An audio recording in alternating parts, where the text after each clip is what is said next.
I trusted her. My wife, Veronica, beautiful, cunning, and now a traitor. I thought we had it all, but she was in bed with an arms dealer plotting my death. Jonathan Blackwell, the man I was supposed to protect us from, became her lover. They thought I wouldn't find out. They thought I was weak. But they forgot I'm a former Navy SEAL. Now I'm coming for them. My revenge will be swift, and it will be cruel. They won't see it coming. This isn't just payback. It's the end of everything they've built. I took a moment to lean against the stone column, trying to appear relaxed as I watched the busy shoppers around me. They hurried by, focused on their drinks and the many messages on their phones. I felt the familiar weight of my hidden sidearm against my side, a reassuring reminder after weeks in Dubai, where I had to rely only on my instincts and physical skills. Those skills were still sharp. My job in cybersecurity had improved my ability to notice details. After a while, I found a seat at a table in the mall food court. I placed an empty soda cup in front of me to seem like I belonged there, but I wasn't just there to sit. I needed a quiet space to think about what I had just discovered. Anger surged inside me, making it tough to stay still. Still, years of training helped me keep a calm exterior. Things had gone badly, but I knew at least one of them was in trouble. Probably my wife, Veronica, and her partner, Jonathan Blackwell, the infamous arms dealer known as the Phantom. Just thinking about them tightened my jaw. They seemed to forget I had once been a Navy SEAL before working in cybersecurity. I had plenty of enemies during my career, and now it looked like I might need to deal with two more. If they really were after me, they were being careless. They had to be arms dealers, and their people usually don't start trouble without making themselves known, not with a former Navy SEAL turned cybersecurity expert. I pulled out a cheap prepaid phone I'd managed to buy at a kiosk. I didn't think the seller believed my story about a bank problem, but I got the phone and 3 hours of calls for $200 cash. He probably reported me to someone higher up, and I understood why. He could tell something was off. A recent immigrant from the Middle East wasn't keen on drawing attention to himself. Let him inform someone, it didn't matter. I probably had more calling time than I would need, considering my situation. I took out a piece of a business card from my wallet and typed in the number for K2 Executive Services. A woman's voice answered, sharp and to the point. I tried to keep my voice steady. "I need help. My wife is in danger," I said, but the call ended suddenly. Frustrated, I leaned back and closed my eyes. I was stuck, not sure where to turn next.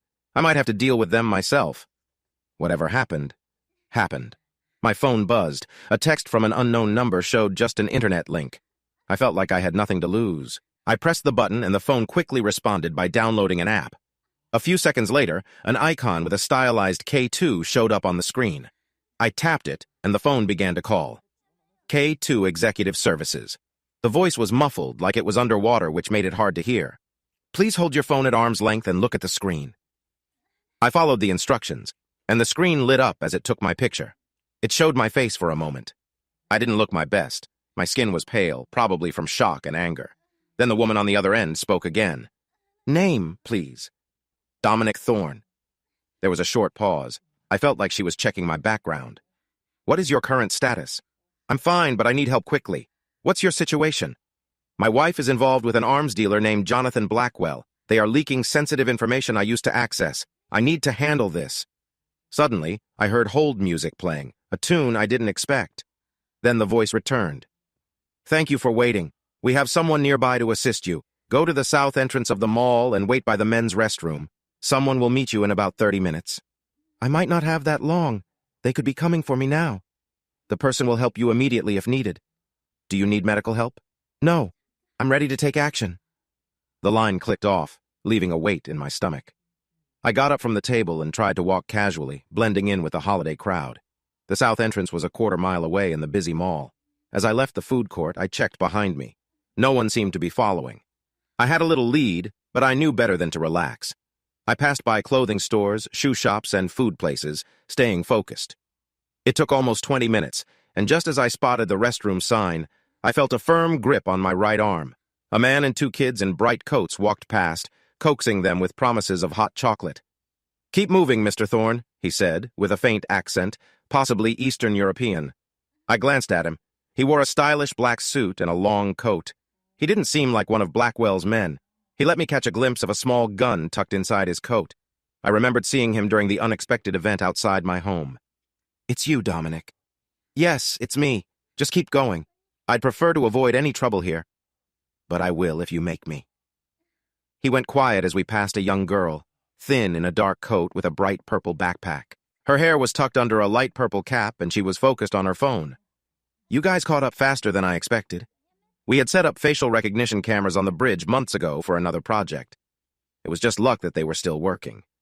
And I happened to be heading this way. I noticed your car in the parking lot. I watched another family walk by. The two kids were small and clearly stressed. Even if I was in better shape, it was too risky with so many bystanders around. Lucky me. He shrugged. Those are the chances. He seemed polite for someone like him. I was too tired to think of how to act. He led me into a hallway by the bathroom and we walked until we reached a corner. Time was running out. He pushed me around the corner and took out his weapon. A loud sound echoed off the walls.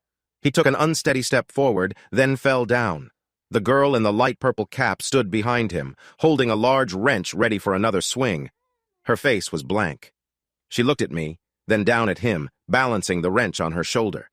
Crouching down, she checked his breathing and eyes, then picked up the tool. With ease, she tucked it into her backpack. She took his wallet out of his coat and put it into a silver envelope. A moment later, she removed the battery from his phone and tossed it in the trash. Then she added the phone to the envelope. She stood up and extended her hand with a serious look. Come with me if you want to be safe. I just stared at her until she smiled. I've always wanted to say that. Let's check for injuries. No injuries, just a strong wish for revenge, I replied, my voice steady. She reached into her backpack and pulled out a small first aid kit. Good. We might need you to be at your best. I'm your K2 contact. Call me Delaney. Nice to meet you. Now, can we leave before more of Blackwell's people arrive? She nodded, a slight smile on her lips. Oh, we're going to do more than that. We're going to take the fight to them. As we walked out of the mall, I told Delaney about my experience. The betrayal by Veronica, the secret information being sold to Blackwell, the danger I faced. With each part of my story, I saw anger grow in Delaney's eyes, matching my own. So, what's the plan? She asked, as we reached a regular car in the parking garage. I got into the passenger seat, my mind racing with what we needed to do next. First, we had to gather any evidence that was still out there. I had a secret office at home with all the information I had compiled on their operation. After that, we would confront them. No kindness would be shown. Delaney's smile was fierce as she started the car. I like your approach, Dominic. Let's make them regret crossing you. As we drove out of the parking garage, a strong feeling of purpose washed over me. Veronica and Blackwell had made a big mistake by underestimating me. Now, they would face the consequences, and I wouldn't stop until I found justice. My kind of justice. The ride to my house was tense. Each shadow could hide a threat, but Delaney drove smoothly, her focus sharp from years of working undercover. When we turned onto my street, I noticed the shiny Aston Martin still parked in the driveway. Nice car, I said, my tone laced with sarcasm. Delaney's expression tightened. It was a gift from a friend. I see. I nodded, my jaw tightening. It was Veronica's new car from Blackwell. I guess he likes to keep his people happy. We parked a block away and walked toward the house, using the night and nearby homes for cover. As we got closer, I spotted Veronica through the living room window. She was pacing, nervously talking on the phone. Looks like someone is anxious, Delaney whispered. What should we do? I considered our options for a moment. We need that evidence. I'll create a distraction to draw her out. You sneak in and grab the data from my office. It's hidden behind a panel in the study. The third bookshelf from the left. War and Peace is the trigger. Delaney nodded, looking serious. And if she tries to stop me? Do what you need to do, I said coldly, but leave her unharmed. I want answers before this ends. With a silent agreement, Delaney moved into the shadows, heading around to the back of the house. I took a deep breath, preparing myself for what was to come. Then I walked up to the front door and rang the doorbell. The surprised look on Veronica's face when she opened the door was almost amusing. Dominic. But how? I pushed past her into the house, keeping an eye out for any potential threats. Surprised to see me, I said with a smirk. Sorry to disappoint you. Veronica's surprise quickly turned into concern. Dominic, thank God you're safe. I was so worried after I heard about the attack. Save it, I interrupted, my voice cold. I know everything, Veronica. About Blackwell and the secret information you've been selling. Did you really think you could hide this from me? Her face went pale, her facade breaking. You don't understand, Dominic. It's not what you think, Jonathan. Jonathan! I spat his name like it was poison. You're on a first-name basis with that arms dealer now, aren't you? How thoughtful of him to get you that new car. I'm sure it wasn't worth betraying your country and your husband. Veronica looked around the room, searching for a way out. Please, let me explain. You're in danger, Dominic. Jonathan has resources beyond what you can imagine. I stepped closer, my voice low and serious. I've faced worse challenges, and I'm not alone in this. A flicker of concern crossed Veronica's face. What do you mean? Before I could respond, a noise came from upstairs. Veronica turned towards the sound. What was that? Is someone here? I held her arm to stop her from checking. It doesn't matter. You're not going anywhere, Veronica. It's time to confront what you've done. Just then, Delaney appeared at the top of the stairs, holding a small hard drive. Got it. We should go. Veronica's eyes widened as she recognized her. You? You're the girl from the mall. Who are you? What are you doing in my house? Delaney ignored her, focusing on me. The area is still clear, but we shouldn't risk it. What should we do with her? She nodded toward Veronica. I thought for a moment and made a decision. She's coming with us. Blackwell will be searching for her, and I need to know everything she knows. Dominic, please, Veronica urged, her voice shaky. You don't understand what you're involved in. Jonathan will come after us all. I held onto her arm tighter. He can try. But first, you're going to tell us everything. Every detail, every contact, every secret. And trust me, I'll know if you're not being honest. As we hurried Veronica to the car, I saw reality start to hit her. The woman I had cared for and the life we had built together were all lies. But I pushed aside any feelings for now. There would be time for regrets later. Right now, I had a mission to complete. Delaney took the wheel, navigating smoothly through the quiet streets. Veronica sat quietly, her face showing apprehension. I kept my eyes on the road behind us, watching for any sign of danger. Where are we going? Veronica finally asked, her voice a soft whisper. Somewhere safe, I answered without looking at her. Somewhere Blackwell won't find us until we are ready. As the city lights disappeared behind us, I felt a sense of determination. The game had changed, and now I was in control. Veronica and Blackwell had no idea what was coming, and I planned to keep it that way until it was too late for them. The road ahead was dark, yet full of possibilities. Whatever came next, I felt prepared. They had tried to take everything from me. Now it was my turn. I leaned against the wall of the safe house. My eyes stayed on Veronica as she walked back and forth in the small room, restless and tense. The last day had been filled with lies and tension.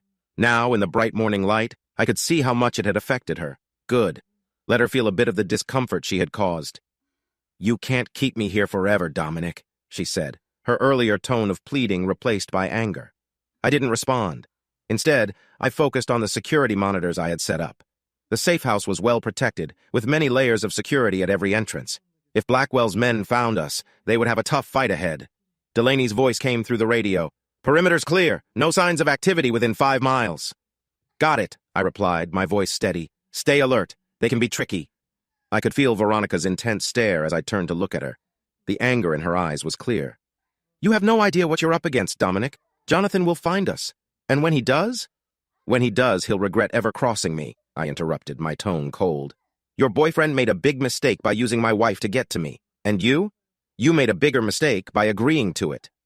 Veronica's face twisted with anger. You think you're so much better than everyone else, don't you? Always the hero, the perfect soldier. Did you ever think I wanted more than just being someone who was a part of your life? I felt a spark of anger, but quickly pushed it aside. So you chose to betray your country for a man who brings pain and hardship to others? Was it worth it, Veronica? Was the promise of influence worth throwing away everything we built together? For a moment, I saw a glimpse of uncertainty in her eyes, but it vanished quickly, replaced by defiance.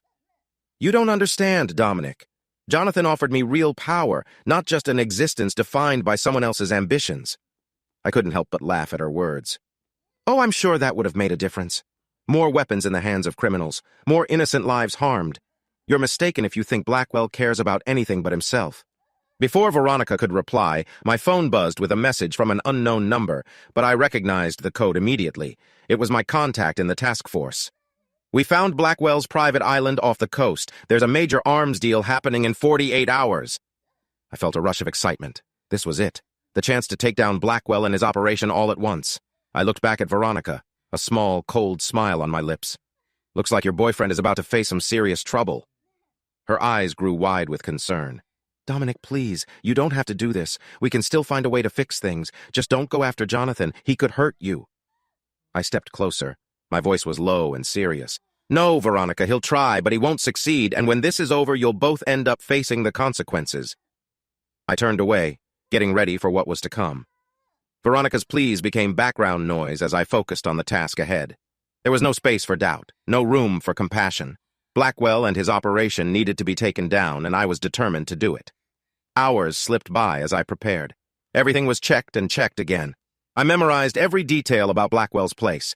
Our team was made up of skilled operatives from different agencies, all dedicated to taking down one of the world's most infamous arms dealers. When night came, I did one last check of the safe house security. Veronica sat quietly, having lost all hope. I felt nothing as I looked at her. The woman I once cared for was now a distant memory, someone I needed to deal with. "I'm leaving," I said, my voice flat. "When this is done, the authorities will come for you. Think about how to save what's left of your life." She looked up at me, her eyes weary. "Dominic, I'm sorry for everything." I paused at the door but didn't turn around. "Save it for the judge. Your apologies don't mean anything to me." With that, I stepped out into the night, leaving behind my past and embracing the certainty of the mission ahead. Getting to Blackwell's Island was all about stealth and focus. Under the cover of darkness, our team approached in a quiet submersible. It glided silently through the dark water. The weight of my gear felt familiar and reassuring. Each piece was a reliable tool for the challenge ahead. As we neared the shore, I signaled the team to come up. One by one, we surfaced, our dark wetsuits blending with the night. The island stood ahead of us, a dark shape against the starry sky. "Alpha Team, report!" I whispered into my earpiece, and I heard the quiet clicks confirming everyone's readiness. "Good. Everyone was set to go." "Bravo Team, in position and ready to support," came the soft response. Our snipers were already set, watching key points around the compound. I took a deep breath, readying myself for what lay ahead. This wasn't just about bringing down Blackwell or settling a personal score. The goal was to stop a man who had caused a lot of pain and had benefited from disorder and loss, and I was determined to see this done, no matter what it took. I spoke clearly. "Listen up, everyone. Blackwell is our main target. We want him alive if we can, but let's not take any unnecessary risks. Anyone else can be left behind. Is that clear?" I received nods and agreements from the team. I felt reassured. These were skilled people, the best in their field. They understood what was on the line. "Let's move out." We made our way through the thick jungle around the building, moving quietly and with intent. Years of training kicked in. We were alert, paying attention to every little sound.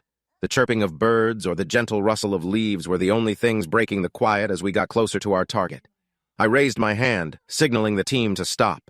In the darkness, we spotted the first line of defense, a tall wall topped with barbed wire with guards patrolling. I gave a quick signal to Bravo Team to take care of the guards quietly. 2 muted noises were all that broke the night, barely audible. The guards fell without a sound. Their teammates quickly assisted in keeping their bodies hidden. "All clear," came the soft message through the radio. We continued, climbing the wall easily. Once on the other side, we split into pairs, each heading to a designated entry point. My partner, a former elite operator named Martinez, stayed close as we approached a side door to the main building. The lock gave way quickly to Martinez's tools. In moments, we stepped into the cool, air-conditioned interior, a big change from the sticky warmth outside. I motioned for Martinez to lead, and we moved deeper into the building. The information we had received was good, matching our plans perfectly, and we navigated the twisting hallways with confidence. As we got closer to where Blackwell was likely to be, we heard voices coming from the next room. Many languages mixed together, along with the sound of glasses clinking. An important deal was underway. I tapped my communicator 3 times, our signal to gather and get ready. Almost immediately, I felt the team positioning themselves around the room, ready to spring into action. "On my mark," I whispered. 3, 2, 1, go! Suddenly, the room erupted into chaos. Flashbangs went off, filling the space with bright light and overwhelming sound. We rushed in, ready and shouting orders in multiple languages. "FBI, everyone on the ground!" and "Interpol, hands visible." Most people in the room were shocked and dropped to the floor immediately. A few attempted to resist, but they were quickly managed. In the midst of all the commotion, my eyes searched for one person, Jonathan Blackwell. I saw him at the back of the room trying to escape in the chaos. Not this time. I pushed forward, weaving around worried people and scattered furniture. Blackwell noticed me, his eyes wide with surprise and fear. He turned to run, but I was quicker. I tackled him hard, bringing him down to the ground. He fought back, hitting me in the side, but I hardly felt it.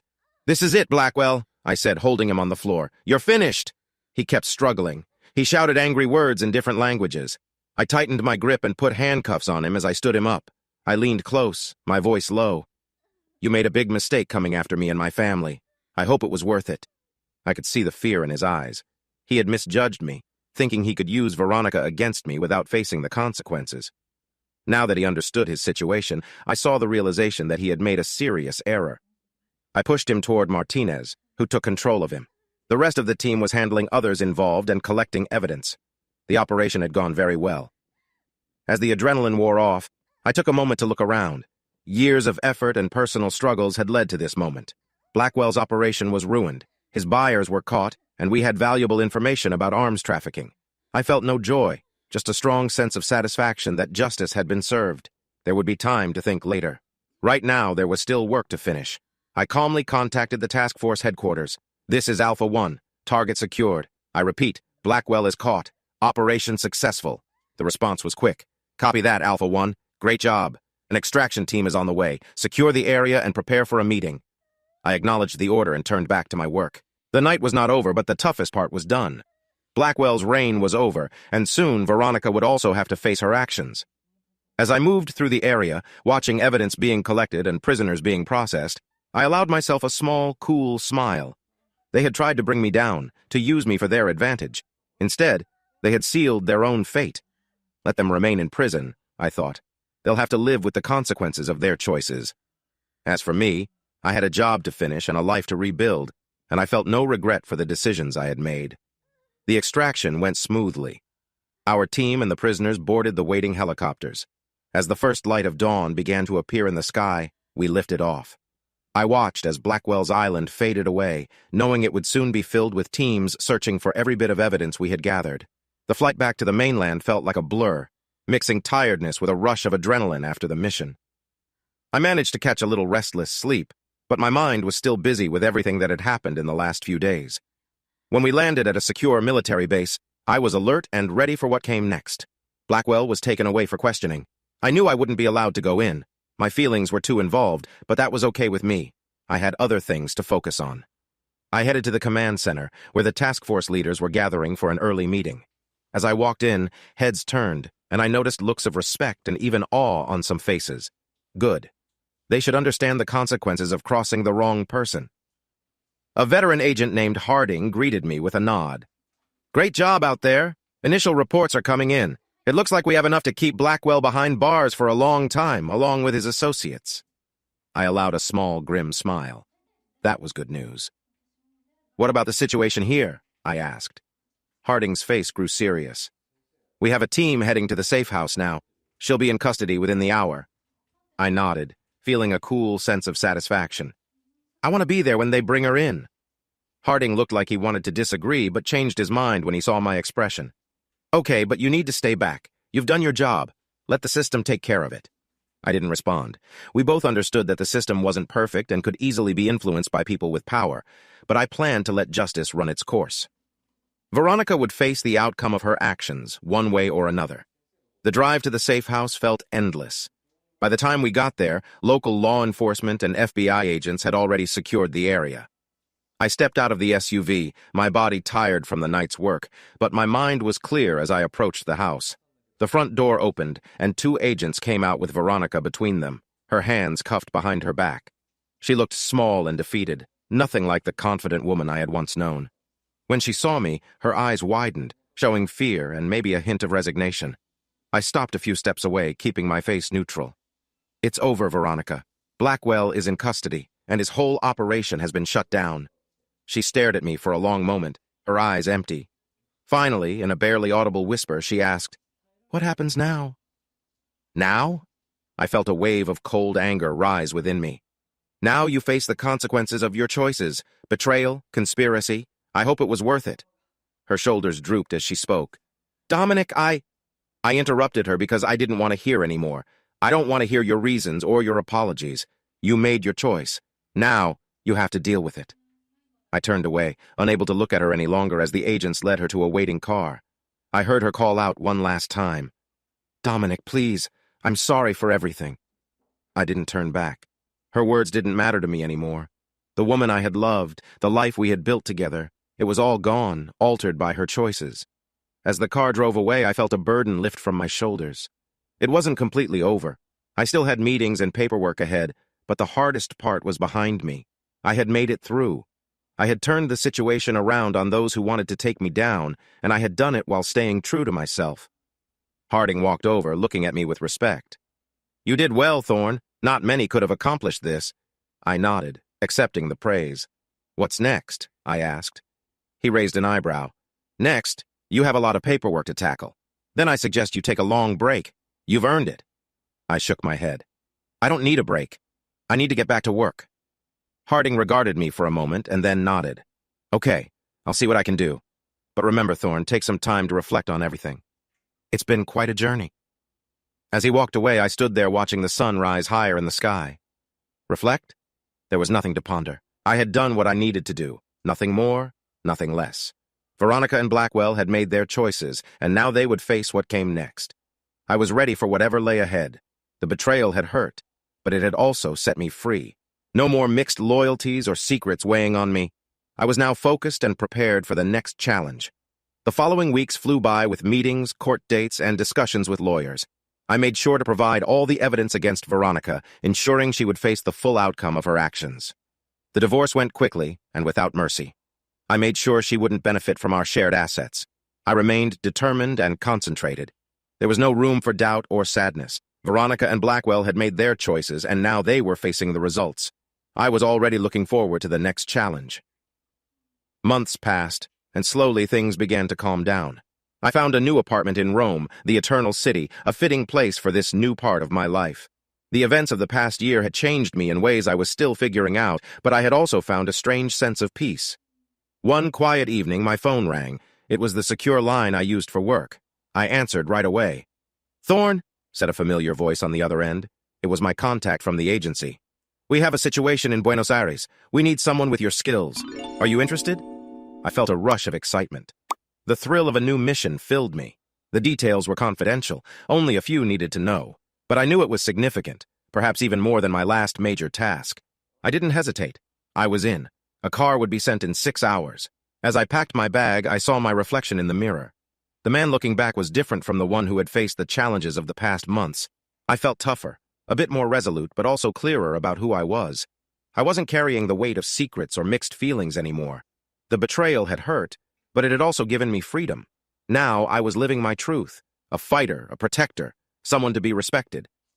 As I boarded the plane to Buenos Aires, I felt a strong excitement brewing inside me. No matter what challenges were ahead, I was ready to tackle them. My past was behind me, and I had learned valuable lessons. My future was open, filled with chances and purpose. The plane rolled down the runway, speeding up for liftoff. As we soared into the sky, I settled back in my seat with a small, determined smile. The journey was starting again, and this time I was serious about it. Veronica's betrayal and Jonathan's threats were behind me. I had come out on top, and the future looked bright and full of promise. Hey, listeners of Temptress Cheating Tales! If you enjoyed hearing this story and want to stay in the loop with our latest content, don't forget to hit that subscribe button and turn on notifications. You won't want to miss what's coming next.